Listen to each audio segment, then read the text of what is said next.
السلام عليكم ورحمة الله وبركاته. نحمده ونصلي على رسوله الكريم أما بعد. قال الله تبارك وتعالى: أعوذ بالله من الشيطان الرجيم. بسم الله الرحمن الرحيم. واستعينوا بالصبر والصلاة. صدق الله العظيم. وقال النبي صلى الله عليه وسلم: اللهم اغفر لي واختر لي، او كما قال عليه الصلاة والسلام. صدق الله العظيم. بسم الله الرحمن الرحيم. رب اشرح لي صدري ويسر لي امري واحلل عقدة من لساني يفقهوا قولي. بسم الله الرحمن الرحيم. درود شریف پڑھ لیجیے. اللهم صل على محمد وعلى ال محمد كما صليت على ابراهيم وعلى ال ابراهيم انك حميد مجيد. اللهم بارك على محمد وعلى ال محمد كما باركت على ابراهيم وعلى ال ابراهيم انك حميد مجيد. محترم بزرگوں، دوستوں اور عزیز ساتھیوں، اللہ تبارک و تعالیٰ کا لاکھاں شکر و احسان ہے کہ اللہ نے ہم سبوں کو جمعہ کا مبارک دن عطا فرمایا اور جمعہ کی نماز ادا کرنے سے پہلے چند باتیں قرآن و حدیث کی روشنی میں سننے اور سنانے کا موقع عطا فرمایا۔ سفر المظفر کا مہینہ چل رہا ہے اور آج اس مہینے کا یہ تیسرا جمعہ ہے۔ ابھی میں نے آپ حضرات کے سامنے قرآن کریم کی ایک آیت تلاوت کی، وَاسْتَعِينُوا بِالصَّبْرِ وَالصَّلَاةِ، کہ تم اللہ تبارک و تعالیٰ سے صبر اور نماز کے ذریعے سے مدد طلب کرو۔ اور ایک حدیث کا ٹکڑا میں نے تلاوت کیا جس کے اندر نبی کریم صلی اللہ علیہ وسلم نے ارشاد فرمایا ہے کہ اللہ، مجھے جو پسند ہے اس چیز کو آپ بھی پسند فرمائیے، اور میرے لیے جو راستہ بہتر ہو اس راستے کو اختیار فرما لیجیے۔ قرآن کی یہ آیت اور حدیث کا یہ ٹکڑا، اسی کے تحت انشاءاللہ میں آپ کے سامنے آج بات رکھنے کی کوشش کروں گا۔ قرآن کریم کے اندر یہ بیان کیا گیا، مسلمانوں سے یہ کہا جا رہا ہے کہ آپ اللہ تبارک و تعالیٰ سے نماز پڑھ کر کے مدد کیجئے اور صبر کے ذریعے سے بھی مدد حاصل کیجئے۔ دیکھیے، اللہ تبارک و تعالیٰ نے ہر عاقل و بالغ مسلمان مرد و خواتین کے اوپر نماز کو فرض قرار دیا ہے۔ وہ 5 وقت کی نمازیں ہیں، ان نمازوں سے ہم اور آپ اچھی طرح واقف ہیں۔ ان 5 وقتوں کی نمازوں کا طریقہ جو ہے وہ نبی کریم صلی اللہ علیہ وسلم نے بتلایا، اور فقہائے کرام نے ان تمام مسائل کو ہم سبوں کے سامنے رکھا۔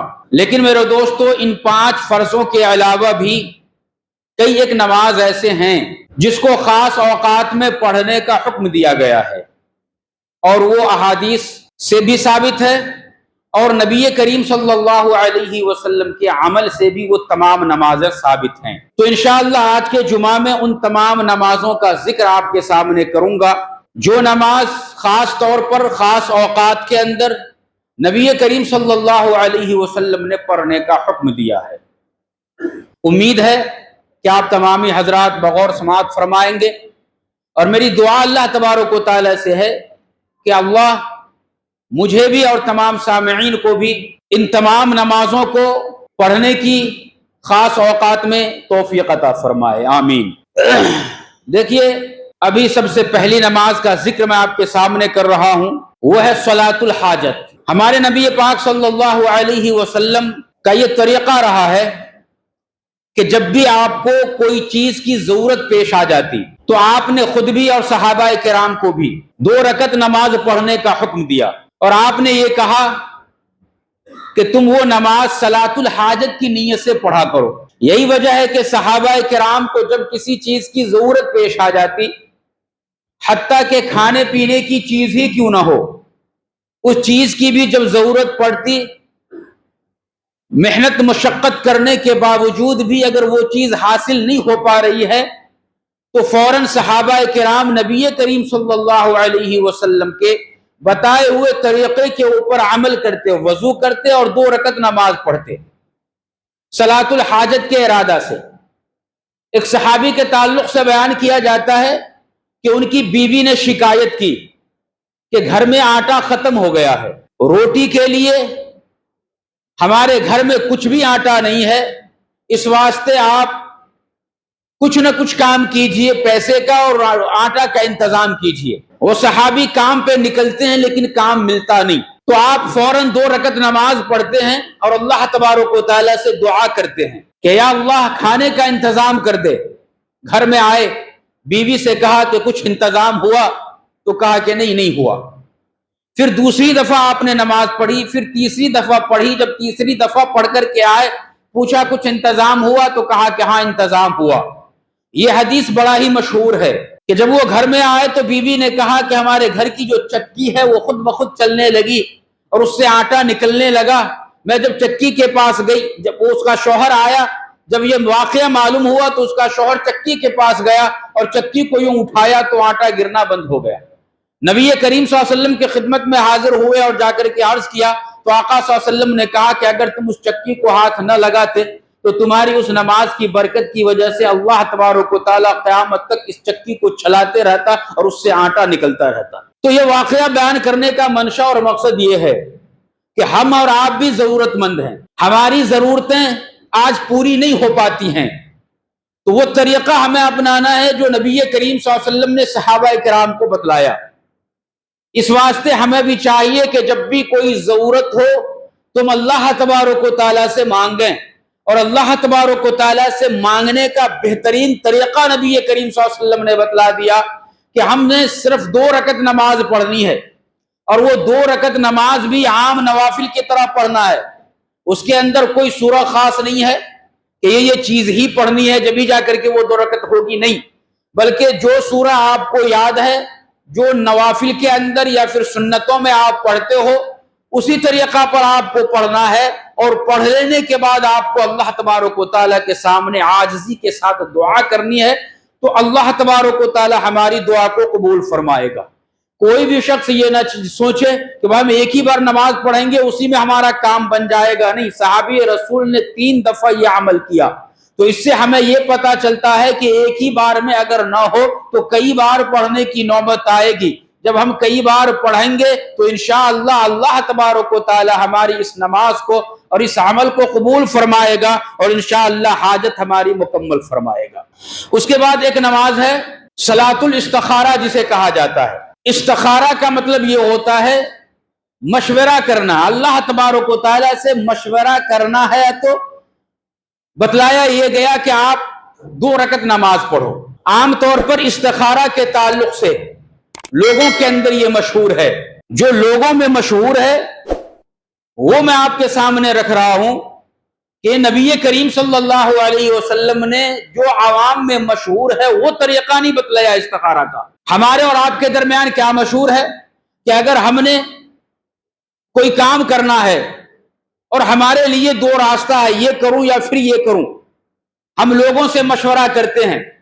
مشورہ خیر و برکت کی چیز ہے، سنت طریقہ ہے، مشورہ کرنی چاہیے۔ لوگوں سے مشورہ کے ساتھ ساتھ اگر ہم نے اللہ سے مشورہ کر لیا تو لوگ تو ہمیں ہو سکتا ہے کہ بھئی مشورہ ان کا غلط ہو جائے، لیکن اللہ کا مشورہ کبھی غلط نہیں ہوتا۔ جب 2 راستے میں سے کسی ایک راستہ کو چننا ہے تو ہمیں 2 رکعت نماز پڑھنی ہے استخارہ کے ارادہ سے۔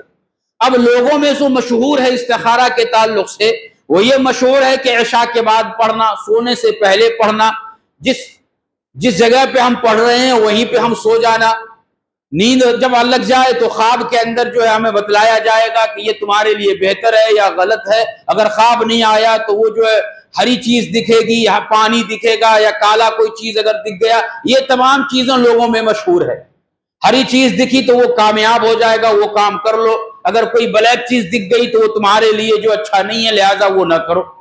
یہ چیزیں لوگوں میں مشہور ہیں، حدیث کے اندر اس بات کا کوئی ذکر نہیں ہے۔ یاد رکھیے استخارہ کا کوئی وقت متعین ہی نہیں ہے کہ فلاں وقت میں عشاء کے بعد ہی کرنی ہے۔ بھائی کسی آدمی کو عشاء کے بعد وقت نہیں مل رہا، نائٹ ڈیوٹی کرنے والا ہے، تو پھر وہ کیا کرے؟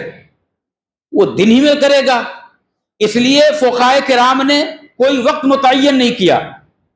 نماز کا جو وقت مشروع ہے، جائز اوقات ہے، اس اوقات میں آپ نے 2 رکعت نماز پڑھنی ہے۔ استخارہ کی دعا ہے، وہ استخارہ کی دعا پڑھ لیجئے، یہ سنت طریقہ ہے۔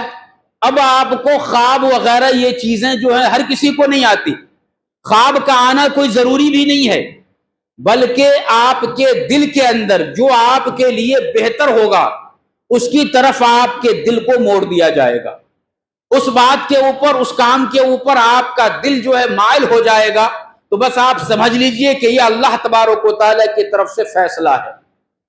اور یاد رکھیے وہ فیصلہ آپ کے سمجھ میں آئے یا پھر نہ آئے، لیکن اللہ تبارک و تعالیٰ سے جب ہم نے مشورہ کیا ہے اور اللہ کے اوپر ہم نے اس معاملہ کو چھوڑا ہے، تو انشاءاللہ ہمارے اور آپ کے سمجھ میں آئے یا پھر نہ آئے، وہ فیصلہ بالکل برحق ہوگا اور وہ ہمارے لیے اچھا ہوگا۔ اس لیے ہمیں چاہیے کہ جب بھی ہم کسی بھی دو کام کے اندر، شش و پنج کے اندر ہم آپ مبتلا ہو جائیں تو ہم سب سے پہلے استخارہ کریں، اور استخارہ کے لیے یہ بھی کوئی ضروری نہیں ہے کہ نماز پڑھنا کمپلسری ضروری ہے۔ آپ کے پاس نماز پڑھنے کا ٹائم نہیں ہے، آپ آفس میں کام کرنے کے لیے گئے، باس نے آپ کو بلا لیا اور بلانے کے بعد کہا کہ بھائی دیکھو یہ دو کام ہے، اس میں سے کوئی ایک کام آپ کو کرنا ہے۔ اب وہاں پہ آپ کے پاس وقت کہاں ہے کہ آپ وہاں پہ نماز پڑھو گے؟ اگر آپ کو وقت مل بھی جائے تو ماحول ایسا ہے کہ آپ پڑھ ہی نہیں سکتے، ماحول ایسا ہے کہ آپ پڑھ ہی نہیں سکتے، تو ایسے وقت میں کیا کریں گے؟ تو ایسے وقت میں ہم اللہ تبارک و تعالیٰ سے اسی وقت میں لو لگائیں گے، دعا کریں گے۔ اور اگر آپ کو عربی کا یہ کلمہ یاد ہو، اللہم اغفرلی واغفرلی، یہ ہم پڑھ لیں۔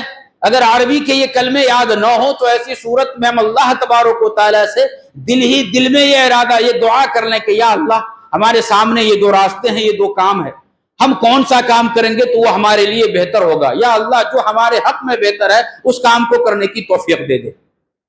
یہ ہم نے دل کی گہرائی سے اللہ تبارک و تعالیٰ سے مانگنا ہے اور کرنا ہے، دعا کرنی ہے۔ تو اب اللہ تبارک و تعالیٰ ہمارے حق میں وہی کام کرنے کی توفیق دے گا اور فیصلہ فرمائے گا جو ہمارے حق میں بہتر اور اچھا ہوگا۔ اس لیے اگر وقت کی قلت ہے، وقت کم ہے، تو ہم اللہ تبارک و تعالیٰ سے لو لگائیں۔ بلکہ بزرگان دین نے یہ کہا ہے کہ جب بھی آپ کوئی کام کر رہے ہوں، دو طرح کا کام آ جائے یا پھر ایک ہی کام کیوں نہ ہو کہ آپ کا ارادہ ہے، دل اور دماغ یہ کہہ رہا ہے کہ ہم نے یہ کرنا ہے، یہی کرنا چاہیے، پھر بھی اللہ تبارک و تعالیٰ سے ہم دعا کریں کہ یا اللہ ہمیں معلوم نہیں کہ کیا کرنا ہے اور کیسے کرنا ہے، آپ عالم الغیب اچھی طرح ہر چیز کو جانتے ہیں، اگر یہ کام ہمارے لیے بہتر ہے تو یا اللہ اس کے اندر آسانی پیدا فرما دے۔ تو اب چونکہ ہم نے معاملہ اللہ پہ چھوڑ دیا ہے تو انشاءاللہ اب ہمارے حق میں اللہ تبارک و تعالیٰ اس کام کو، اس راستے کو بہتر بنائے گا اور اچھے سے اچھے طریقہ پر یہ کام انشاءاللہ نمٹ جائے گا۔ تو جب بھی ہم شش و پنج میں مبتلا ہوں، کسی چیز کے اوپر ہم فیصلہ نہیں کر پا رہے ہیں، تو ہمیں چاہیے کہ ہم استخارہ کی نماز پڑھیں۔ یہ بھی 2 رکعت نماز ہے، اس کے اندر بھی کوئی سورہ وغیرہ کچھ بھی خاص نہیں ہے۔ 2 رکعت نفل نماز کس طریقہ پر پڑھتے ہیں، یا پھر ظہر کے بعد کی جو 2 رکعت سنت ہیں وہ آپ کس طریقہ پر پڑھتے ہیں، اسی طریقہ پر پڑھنا ہے۔ صرف نیت اس کے اندر ظہر کے بعد کی سنت کی جاتی ہے، استخارہ کے اندر صلاۃ استخارہ کی جائے گی، میں استخارہ کی نماز پڑھ رہا ہوں، یہ نیت کی جائے گی۔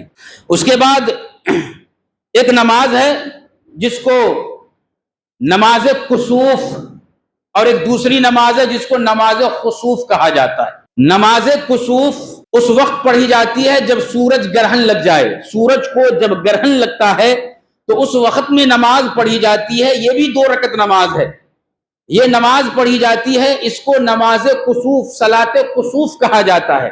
یہ دن کے اوقات میں پڑھی جاتی ہے، مسجد کے اندر پڑھی جاتی ہے، با جماعت ادا کی جاتی ہے، قرأت اس کے اندر زور سے کیا جاتا ہے۔ جتنی دیر سورج کو گرہن لگا ہوا ہے اتنی لمبی قرأت کر کے نماز ادا کی جاتی ہے۔ پھر نماز کے بعد دعا کی جاتی ہے، استغفار کیا جاتا ہے۔ اس کے بعد ایک ہے نماز خسوف، پہلا والا کسوف کاف کے ساتھ ہے اور دوسرا والا خسوف خا کے ساتھ ہے۔ نماز خسوف اس کو کہا جاتا ہے جب چاند کو گرہن لگے، تو اس میں بھی 2 رکعت نماز پڑھی جاتی ہے، لیکن اس کے اندر سنت طریقہ یہ ہے کہ ہر آدمی اپنے اپنے گھر میں نماز پڑھے، چونکہ چاند رات کو نکلتا ہے، اس واسطے گرہن بھی رات کو لگتا ہے، گھر کے اندر نماز پڑھنے کا حکم دیا گیا ہے۔ اس واسطے 2 رکعت نماز ہم اپنے اپنے ایسے اوقات میں گھر کے اندر پڑھیں اور پڑھنے کے بعد استغفار کریں اور اللہ تبارک و تعالیٰ سے دعا کریں۔ نبی کریم صلی اللہ علیہ وسلم کا ایک صاحبزادہ، ایک بیٹا جس کا نام حضرت ابراہیم تھا، بچپن میں ان کا انتقال ہو گیا، اور جس دن آپ کے بیٹے کا انتقال ہوا اسی دن چاند کو گرہن لگ گیا۔ تو لوگوں کے اندر یہ بات مشہور ہو گئی کہ بڑی شخصیت کے بیٹے کا انتقال ہوا ہے، اس لیے چاند کو گرہن لگ گیا۔ نبی کریم صلی اللہ علیہ وسلم تک جب یہ بات پہنچی تو نبی کریم صلی اللہ علیہ وسلم نے ارشاد فرمایا کہ دیکھو، چاند کو گرہن لگنا اور سورج کو گرہن لگنا یہ کسی کے موت کے ساتھ یا کسی کے پیدا ہونے کے ساتھ ہرگز خاص نہیں ہے۔ یہ دونوں چیزیں یعنی چاند اور سورج یہ اللہ تبارک و تعالیٰ کی نشانی میں سے ایک نشانی ہے۔ اس میں گرہن کا لگنا کسی بھی بڑی شخصیت کے گزر جانے یا پھر اس کے دنیا میں تشریف لانے آنے سے اس کا ذرہ برابر کوئی تعلق نہیں ہے، بلکہ یہ نشانیوں میں سے نشانی ہے۔ ہو سکتا ہے کہ ہمارے اور آپ کے گناہوں کی وجہ سے اس طریقہ پر ایسے حالات پیدا ہوئے ہیں، اور یہ تمام چیزیں لگا کر کے سورج کو گرہن اور چاند کو گرہن لگا کر کے اللہ تبارک و تعالیٰ بندوں کو یہ کہنا چاہتے ہیں کہ دیکھو یہ تمام کے تمام چیزیں اللہ تبارک و تعالیٰ کے اختیار میں ہے۔ جس اللہ نے چاند میں روشنی پیدا فرمائی تھی، جس اللہ نے سورج میں روشنی پیدا فرمائی تھی، وہی اللہ اس بات پہ قادر بھی ہے کہ اس سے اس کی روشنی کو ختم فرما دے۔ لہذا ہر طاقت اللہ تبارک و تعالیٰ کے قبضہ قدرت میں ہے۔ اس واسطے ہمارے اندر عاجزی پیدا ہونا، انکساری پیدا ہونا کہ بڑی طاقت کا مالک اگر کوئی ذات ہے تو وہ اللہ تبارک و تعالیٰ کی ذات ہے۔ اس لیے صلاۃ کسوف اور خسوف، سورج گرہن اور چاند گرہن کے اوقات میں 2 رکعت نماز پڑھی جاتی ہے، اور پھر پڑھنے کے بعد اللہ تبارک و تعالیٰ کے سامنے عاجزی اور انکساری کے ساتھ دعا کی جاتی ہے۔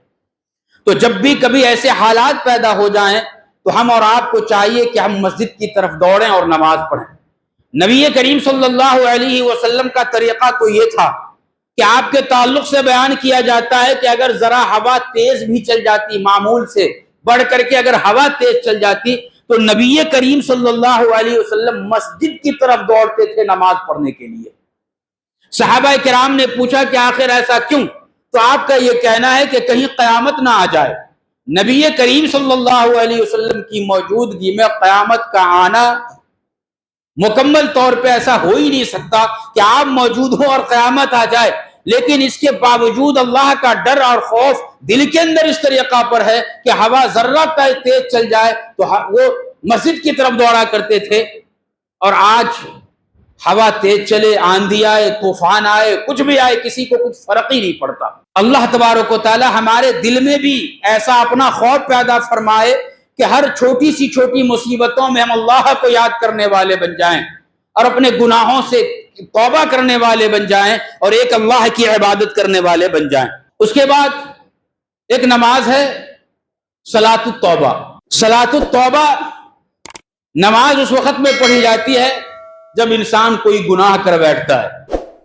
اب گناہ کرنے کے بعد اس کے دل میں یہ خیال پیدا ہو رہا ہے کہ بھائی میں نے یہ کیا کر لیا، میں نے بہت ہی بڑا گناہ کا کام کر لیا۔ اب اس کا دل مطمئن نہیں ہو رہا ہے، وہ توبہ کر رہا ہے، استغفار کر رہا ہے، لیکن پھر بھی اس کا دل مطمئن نہیں ہو رہا ہے۔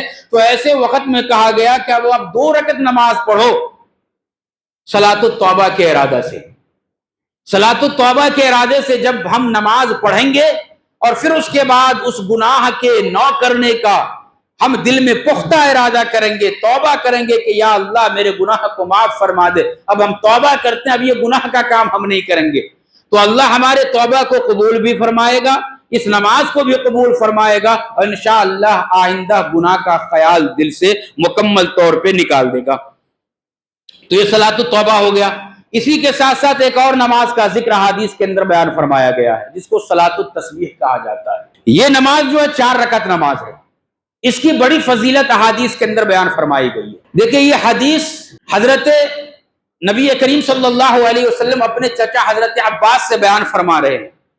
اس حدیث کے بارے میں بعض علماء کرام نے کہا کہ یہ حدیث صحیح نہیں ہے بلکہ ضعیف ہے، لیکن ضعیف بھی کئی طریقہ پر یہ روایت موجود ہے اور کئی حدیث کے اندر ضعف کے ساتھ ہی اس کی فضیلت کو بیان فرمایا گیا ہے۔ اب فقہائے کرام نے بیان فرمایا کہ اگر کوئی حدیث ضعیف ہو اور وہ مختلف طریقے سے یہ حدیث پہنچی ہو راوی کئی طریقہ سے اس کو بیان کر رہا ہو تو ایسی صورت میں وہ حدیث حسن کے قریب، ضعیف حدیث بھی حسن کے قریب پہنچ جاتی ہے، اور فضیلت والی اگر کوئی ایسی حدیث ہو تو پھر اس کو استدلال کے اندر لیا جاتا ہے اور اسے صحیح مانا جاتا ہے۔ لہٰذا یہ حدیث جو ہے جس کی بہت ہی زیادہ فضیلت بیان کی گئی، ہمارے نبی پاک صلی اللہ علیہ وسلم نے اپنے چچا حضرت عباس سے ارشاد فرمایا کہ چچا جان، میں آپ کو ایک نماز بتلاتا ہوں، جس نماز کو جب آپ پڑھیں گے تو پڑھنے والے کے اگلے پچھلے گناہ، چھوٹے بڑے گناہ، صغیرہ کبیرہ گناہ، دن کے اجالے میں کیے گئے گناہ، رات کی تاریکی میں کیے گئے گناہ، انجانے میں گناہ ہو گئے ہو وہ یا پھر جان بوجھ کر کے کوئی گناہ ہو گیا ہو وہ سارے گناہ کو اللہ تبارک و تعالیٰ معاف فرما دیتا ہے۔ تو حضرت عباس رضی اللہ تعالیٰ عنہ نے کہا کہ بتلائے وہ کون سی نماز ہے؟ تو اب نبی کریم صلی اللہ علیہ وسلم نے ارشاد فرمایا وہ صلاۃ التسبیح ہے، اور صلاۃ التسبیح کا طریقہ نبی کریم صلی اللہ علیہ وسلم نے بیان فرمایا، کہا کہ 4 رکعت نماز ہے، ہر رکعت کے اندر 75 دفعہ تسبیح کو پڑھنی ہے، سبحان اللہ والحمد للہ ولا الہ الا اللہ واللہ اکبر، یہ تسبیح ہے۔ اس تسبیح کو ایک رکعت کے اندر 75 دفعہ پڑھنا ہے۔ جگنے کی راتوں میں عام طور پہ اس نماز کا ذکر اور طریقہ بیان کیا جاتا ہے۔ تو یہ جب نماز ہم پڑھیں گے، وقت اس کے اندر تھوڑا لگتا ہے، جب ہم پڑھیں گے تو اللہ تبارک و تعالی ہمارے سارے گناہوں کو معاف فرما دے گا، اور پھر ہم گناہوں سے پاک ہو کر کے اثر نو مکمل طور پر اپنی زندگی کو پھر سے شروع کر سکتے ہیں۔ اس لیے نبی کریم صلی اللہ علیہ وسلم نے کہا کہ اگر ہو سکے تو اسے آپ ہر روز پڑھیے۔ اگر ہر روز پڑھنے کا آپ کے اندر اوقات وقت نہیں ہے، نہیں مل رہا ہے وقت، تو کم سے کم ہفتے میں ایک دن جمعہ کی رات کو پڑھ لیا کیجیے۔ اگر ہفتے میں ایک دن نہیں تو کم سے کم مہینہ میں ایک بار پڑھیے۔ اگر مہینہ میں ایک بار نہیں تو کم سے کم سال میں ایک بار پڑھیے۔ اگر وہ بھی نہیں تو زندگی میں ایک بار تو ضرور پڑھ لیا کیجیے۔ تو میرے دوستو، اللہ تبارک و تعالیٰ نے ہمیں اور آپ کو اگر وقت دیا ہے، یہ نماز پڑھ سکتے ہیں ہم، تو ہمیں چاہیے کہ ہفتہ میں ایک دن ہم کوئی ایسا دن مقرر کر لیں۔ اگر جمعہ کا دن نہیں تو ہفتے کی رات گزرنے کے بعد جو اگلا دن سنڈے ہے، وہ تقریباً لوگوں کو چھٹی ہوتی ہے، تو ایسے اوقات میں کوئی ایسا وقت ہم خاص کر لیں جس کے اندر آپ کے پاس وقت ہو اور پڑھیں، تو پڑھیے، بڑی اچھی بات ہے۔ اللہ تبارک و تعالیٰ اس طرح کی نمازوں کو پڑھنے کی ہم سبوں کو بار بار توفیق عطا فرمائے۔ اب دیکھیے ایک اور نماز ہے جو ابھی کئی علاقوں کے اندر پڑھی گئی، جس کو نماز استسقاء کہا جاتا ہے۔ استسقاء کی نماز اس وقت میں پڑھی جاتی ہے جب بارش نہ ہو رہی ہو۔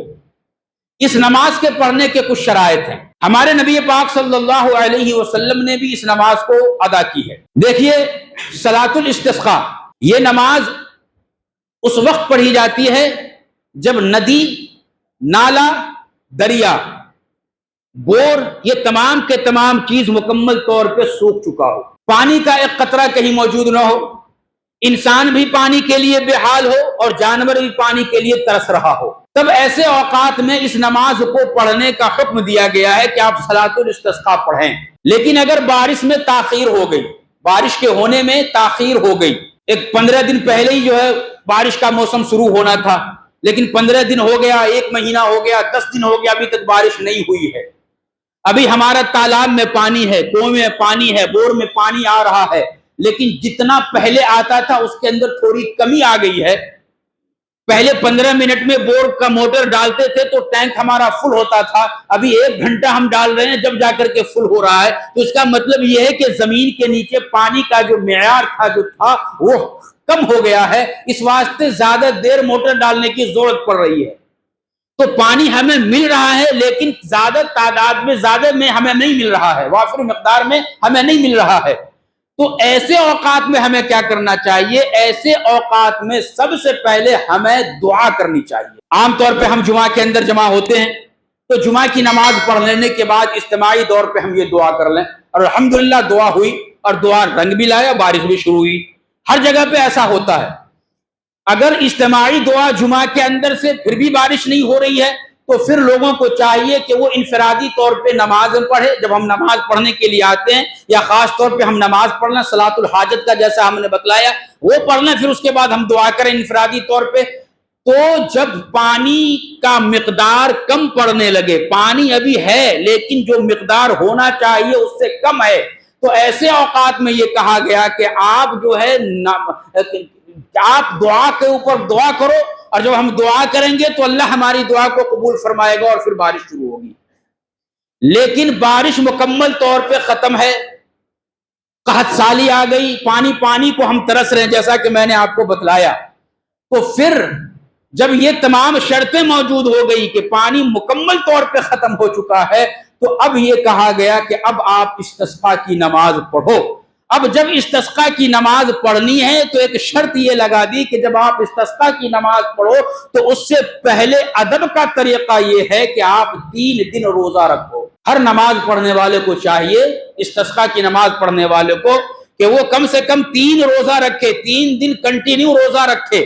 اب روزہ رکھ لینے کے بعد دن متعین ہو، جگہ متعین ہو، کھلی جگہ ہونی چاہیے، عام طور پہ وہاں جہاں ہم عید کی نماز وغیرہ جا کر کے پڑھتے ہیں میدان ہو، وہ جگہ ہو جب نماز پڑھنے والا اور پڑھانے والا جب جا رہا ہو تو وہ اس لباس میں جائے جس لباس سے عاجزی و انکساری پیدا ہو۔ ان کا کپڑا پرانا ہونا چاہیے، پیبند لگا ہوا کپڑا ہے تو اور زیادہ بہتر ہے۔ یہ تمام شرطیں رکھی گئی۔ پھر اس کے بعد وہ تمام گناہوں سے توبہ کر کے جائے، کسی کا حقوق اگر کسی کے اوپر باقی ہے تو وہ حق اس کو ادا کر کے جائے۔ یہ تمام چیزیں جب ہم اختیار کریں گے پھر جائیں گے ہم نماز پڑھنے کے لیے، جب جا کر کے اللہ تبارک و تعالیٰ اس نماز کو قبول فرمائے گا۔ آج تو نماز پڑھانے والا ہو یا پھر پڑھنے والا ہو ایسا لباس پہن کے جاتا ہے، معلوم ہو رہا ہے ابھی شو روم سے لے کر کے آئے ہیں ڈریس، وہ پہن کے جا رہے ہیں۔ عاجزی انکساری کہاں سے پیدا ہوگی؟ ہمارے نبی پاک صلی اللہ علیہ وسلم کے زمانے میں جب اس طریقہ پر قحط سالی اور پانیوں کا بحران پیدا ہوا تو سب سے پہلے تو آپ نے اللہ تبارک و تعالیٰ سے جمعہ کے اندر دعا کی، خطبے کے بعد پھر اللہ نے بارش برسائی، پھر چند سالوں کے بعد پھر اور قحط آیا، پانی مکمل طور پہ سوکھ گیا۔ صحابہ کرام نے جب نبی کریم صلی اللہ علیہ وسلم سے شکایت کی تو ایسی صورت میں نبی کریم صلی اللہ علیہ وسلم نے اس جگہ پہ لوگوں کو جمع ہونے کا حکم دیا کہ فلاں دن اس جگہ پہ جمع ہو جائے جہاں پر عید کی نماز پڑھتے ہیں۔ مسجد نبوی کے سامنے ایک گیٹ ہے، گیٹ نمبر 310، اسی کے سامنے ایک مسجد ہے جس کو مسجد غمامہ کہا جاتا ہے۔ غمامہ کے معنی آتے ہیں بادل کے۔ یہی وہ جگہ ہے جہاں پہ نبی کریم صلی اللہ علیہ وسلم نے اپنی زندگی میں عیدین کی نماز پڑھائی ہے، اور جب ضرورت پڑی نماز استسقاء کی تو وہیں پہ صحابہ کرام کو آپ نے جمع فرمایا اور وہیں پہ آپ نے جو ہے نماز پڑھائی ہے۔ وہاں پہ ایک مسجد بنا دی گئی ہے، کب بھی ابھی آپ کو موقع ملے اللہ ہم سبوں کو موقع عطا فرمائے وہاں پہ جا کر کے ہم دوگانہ نماز شکرانے کی ضرور جا کر کے ہم پڑھیں انشاءاللہ۔ تو نبی کریم صلی اللہ علیہ وسلم نے وہاں پہ نماز پڑھائی، اس طریقہ پر جب نماز پڑھائی دعائیں کی تو دعا کبھی ختم بھی نہیں ہوئی تھی، موسلادھار بارش شروع ہو گئی۔ صحابہ کرام اتنی تیز بارش ہوئی، اتنا زیادہ پانی جمع ہوا کہ پہاڑ کے ٹیلے کے اوپر چڑھنے پہ مجبور ہو گئے۔ 3 دن تک مسلسل بارش ہوئی ہے۔ پھر صحابہ کرام نے اللہ کے نبی سے کہا کہ آپ دعا کیجئے، بارش بہت ہو گئی، نقصان ہو رہا ہے۔ چنانچہ آپ نے دعا کی۔ بارش کے لیے جب دعا کی جاتی ہے تو ہاتھ کو ایسا اٹھایا جاتا ہے سر تک، اتنا آپ نے اٹھایا کہ بغل کی سفیدی لوگوں کو نظر آ گئی، تو الٹے ہاتھ سے دعا کی جاتی ہے۔ تو یہ طریقہ نبی کریم صلی اللہ علیہ وسلم نے ہمیں اور آپ کو بتلایا ہے کہ بارش اگر 15 دن لیٹ ہو گئی تو فوراً استسقاء کی نماز کے لیے ہم نہیں جانا، بلکہ پہلے ہم انفرادی اجتماعی طور پہ مسجد میں دعا کرنا۔ لیکن پھر بھی نہیں ہو رہی ہے اور سوکھا پڑ گیا ہے تو اب استسقاء کے نماز کے لیے ہم نکلنا ہے۔ بچوں کو، بوڑھوں کو، سبھوں کو ساتھ میں لینا ہے، اور پھٹا پرانا کپڑا جس میں عاجزی ظاہر ہو اس کپڑے کو ہمیں پہن کر کے جانا ہے، اور رو رو کر کے اللہ سے اپنے گناہوں کی معافی مانگنے کے بعد پھر بارش کے لیے دعا کرنا ہے۔ 1 بار نہیں، 2 سے 3 بار جب ایسا کریں گے تو انشاءاللہ ضرور اللہ کامیابی عطا فرمائے گا۔ اللہ تعالی ہم سبوں کو عمل کی توفیق عطا فرمائے، آمین۔